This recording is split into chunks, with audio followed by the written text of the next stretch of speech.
ఛాతీ నొప్పి వచ్చిన ప్రతిసారి చాలా మంది దీన్ని గుండెపోటుగా భయపడతారు.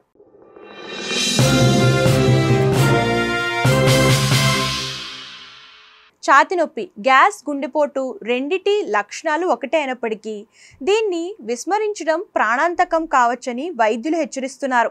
అయితే తేలికపాటి ఛాతీ నొప్పిని చాలామంది గ్యాస్ అని పొరపాటు పడుతూ ఉంటారు. కానీ తేడాను అర్థం చేసుకుంటే తీవ్రమైన పరిణామాలను నివారించడంలో సహాయపడుతుంది. గ్యాస్ నొప్పి కడుపు లేదా ప్రేగులలో గాలి చిక్కుకుపోవడం వల్ల కలిగే జీర్ణ రుగ్మతి. దీని లక్షణాలు ఉదరం, ఛాతీ పైభాగంలో ఎక్కడైనా సంభవించవచ్చు.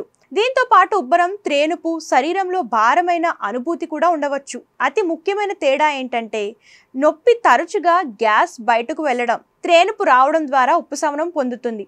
నొప్పి సాధారణంగా భారీ భోజనం తిన్న తర్వాత, కార్బోనేటెడ్ పానీయాలు తాగిన తర్వాత ప్రారంభమవుతుంది.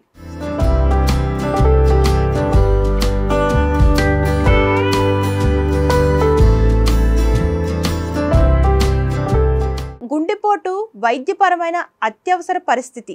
ఇది గుండెకు రక్త ప్రసరణను అడ్డుకుంటుంది. ఇది ఛాతీలో ఒత్తిడి, బరువు, బిగుతుగా అనిపించడం వంటి లక్షణాలు కనిపిస్తాయి. ఈ అసౌకర్యం తరచుగా ఎడమ చేయి, దవడ, మెడ, వీపు, భుజానికి వ్యాపిస్తుంది.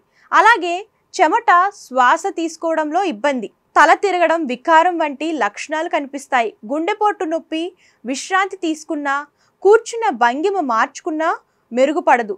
నొప్పి 10 నిమిషాల కంటే ఎక్కువ కాలం ఉంటే నిర్లక్ష్యం చేయకూడదు. గుండెపోటు వచ్చినప్పుడు ఛాతీ నొప్పితో పాటు చెయ్యి, దవడ, మెడ, వీపుకు నొప్పి వ్యాపిస్తుంది. అలాగే శ్వాస తీసుకోవడంలో ఇబ్బంది, చెమట పట్టడం, తల తిరగడం, వికారం, వాంతులు, అనారోగ్యంగా అనిపిస్తే వెంటనే అత్యవసర సేవల కోసం సంప్రదించాలి. తేలికపాటి నొప్పిని కూడా విస్మరించకూడదు.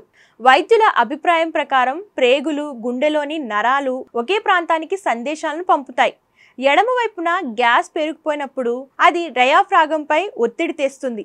దీనివల్ల ఛాతీ నొప్పి వస్తుంది. ఇది గుండెపోటులా అనిపించవచ్చు. అయితే సందేహం ఉంటే ఆలస్యం చేయకుండా వైద్యుని సంప్రదించాలి.